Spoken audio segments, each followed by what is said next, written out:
वज़ीर-ए-आला योगी आदित्यनाथ की क़यादत में आज लखनऊ में काबीना की मीटिंग हुई। इस मीटिंग में 12 अहम तजावीज़ पर मुहर लगाई गई, जिनमें यूपी और जापान के दरमियान ज़राअत के शोबे में सरमायाकारी के साथ साथ भांग की खेती करने की तजवीज़ को भी हरी झंडी दिखाई गई।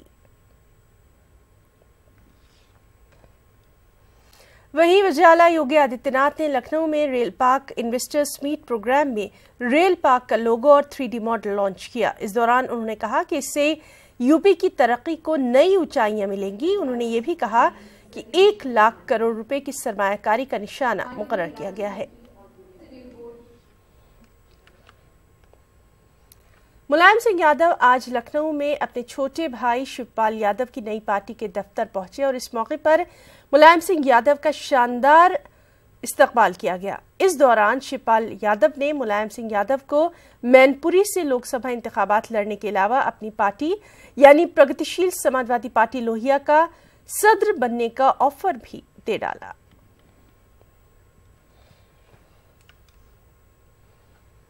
बाबरी मस्जिद राम जन्मभूमि के मसले पर यूपी के नायब वज़ीर-ए-आला केशव प्रसाद मौर्य ने बड़ा बयान दिया। इलाहाबाद में मीडिया से बातचीत में केशव प्रसाद मौर्य ने कहा कि राम मंदिर मसले पर अदालती फैसले या आपसी समझौते के अलावा किसी तीसरे मुतबादिल पर गौर नहीं किया जा रहा। उन्होंने कहा कि राम मंदिर मामला अदालत में ज़ेर समाअत है और ऐसे में इस मामले को अदालत या आपसी समझौते के जरिए ही हल किया जा सकता है। उन्होंने ये भी कहा कि राम मंदिर मामले में बातचीत का दरवाजा अभी बंद नहीं हुआ है।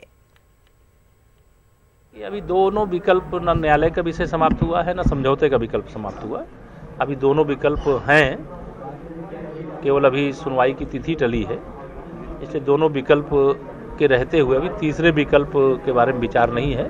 लेकिन जब कभी विषय कोई होगा तो नेतृत्व तय करेगा। एनसीपी से तारिक अनवर के इस्तीफे के बाद अब यूपी के नायब सदर एम जमाल खान ने भी आज अपने साथियों के साथ एनसीपी को खैराबाद कह दिया। इस मौके पर उन्होंने प्रेस कॉन्फ्रेंस मुनक्किद करके अपने इस्तीफे का ऐलान किया और कहा कि रफाल मामले पर पार्टी के कौमी सदर शरद पवार की हुकूमत की हिमायत नाकाबिले बर्दाश्त है। अब तारिक साहब ने पवार साहब का जो बयान था, राफेल डील को प्रधानमंत्री के पक्ष में जो बयान दिया था, तारिक साहब ने उससे आहत होकर, उससे नाराज होकर के इस्तीफा दे दिया था। हम लोग क्योंकि तारिक अनवर साहब की क़यादत में काम कर रहे हैं, इसलिए हमारे अलीगढ़ के जितने भी फ्रंटल ऑर्गेनाइजेशन हैं और आसपास के जो भी जिले हैं, उन सब लोगों ने रिजाइन एनसीपी से कर दिया है। लगभग 19.5 साल हो गए हमें एनसीपी में काम करते हुए। स्थापना के समय से हम लोग एनसीपी में काम कर रहे हैं, तो यहाँ सभी यूनिटों ने एनसीपी से इस्तीफा दे दिया है। मर्द-ए-आहन सरदार वल्लभ भाई पटेल की मुजस्मा स्टैच्यू ऑफ यूनिटी की इफ्तिताही तकरीब में शिरकत करने के लिए इलाहाबाद से ट्रेन ऑफ यूनिटी के नाम से खुसूसी ट्रेन चलाई गई है। इस ट्रेन में तकरीबन 2000 मुसाफिर सवार हैं। ये अफराद कल गुजरात में होने वाली मुजस्मे की इफ्तिताही तकरीब में शिरकत करेंगे और पीएम मोदी का खिताब सुनेंगे। इलाहाबाद जंक्शन पर ट्रेन ऑफ यूनिटी का शानदार इस्तकबाल किया गया। बनारस से इस ट्रेन को मरकजी वजीर अनुप्रिया पटेल ने हरी झंडी दिखाकर रवाना किया था।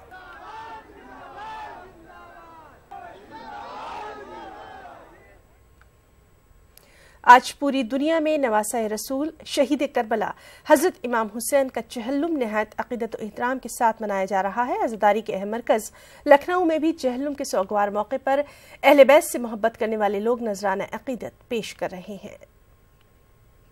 नबी के नवासा इमाम हुसैन सलाम ने जो करबला के मैदान में कुर्बानी दी थी और अहले बैत अलैहिस्सलाम को यजीद ने कैद करके रखा था कैद खाने में, तो आज के दिन जो है इमाम हुसैन सलाम के शहीद की बहनें और ख़ुद उनका बेटा सैयद साजिदीन, उनकी बहनें, ये सब करबला की सरजमीन पे आई थी। आज का वो दिन है कि जो आज चेहलुम मनाने के लिए एक बहन अपना भाई का चेहलुम मनाने के लिए सरजमीन करबला पे आई और आज के रोज़ करबला के मैदान में करोड़ों की तादाद में पूरी दुनिया से मुसलमान जो है हज़रत इमाम हुसैन सलाम का चेहलुम मनाने के लिए जमा हुए हैं। इमाम हुसैन वो इंसान शख्सियत थी कि जिन्होंने इस्लाम को बचाया।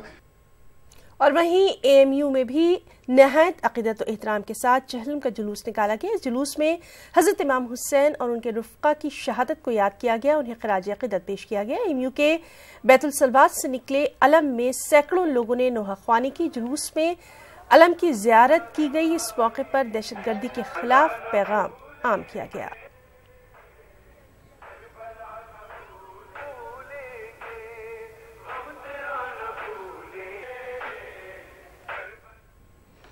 हजरत इमाम हुसैन की शहादत आज भी लोगों के लिए जज्बा कुर्बानी की शानदार मिसाल है। यही वजह है कि हर साल चेहल्लुम के मौके पर अलीगढ़ मुस्लिम यूनिवर्सिटी, गेटवेल चैरिटेबल क्लिनिक और जवाहरलाल नेहरू मेडिकल कॉलेज के ताउन से एक खून अतिया कैंप का इनेकाद किया जाता है, जिसमें नौजवान बढ़ चढ़कर हिस्सा लेते हैं और अपना ब्लड डोनेट करते हैं। उनका मानना है कि हमारा खून रायगा नहीं जाना चाहिए। यह खून अगर किसी मुस्तहिक के काम आ जाए तो हजरत इमाम हुसैन के पैगाम पर अमल सही मायनों में होगा।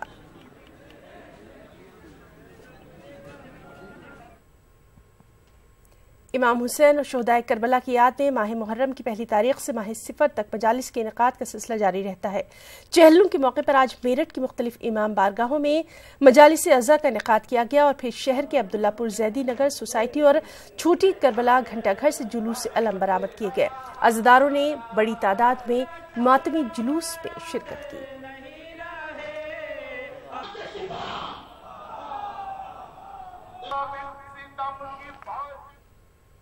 उत्तर प्रदेश की सियासत ने रंग बदला है तो पूरी फजा ही तब्दील हो गई है। अवामी मसाइल और इंसानी जिंदगी से जुड़े मौज़ूआत कहीं बहुत पीछे छूट कर रह गए हैं। अहले सियासत कहते हैं कि आस्था के आगे कुछ भी नहीं, जबकि दानिशवरों का मानना है कि बीजेपी अपने इक़्तिदार में कुछ कर ही नहीं पाई, लिहाजा इसे एक बार फिर मंदिर मस्जिद का सहारा लेना पड़ रहा है। पेश लखनऊ से तारिक कमर की तज्जियाती रिपोर्ट।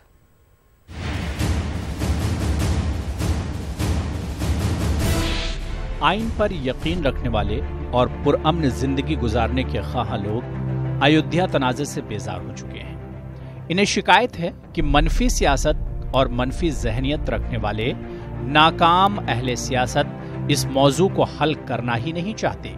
राम मंदिर की तामीर के ख्वाब देखने वाले लोग बार बार एक ही राग अलापते हैं। अब मुझे लगता अगर इसी प्रकार की स्थिति रही तो ये तो कई सालों तक केस चलेगा, इसका निपटारा ही नहीं हो पाएगा।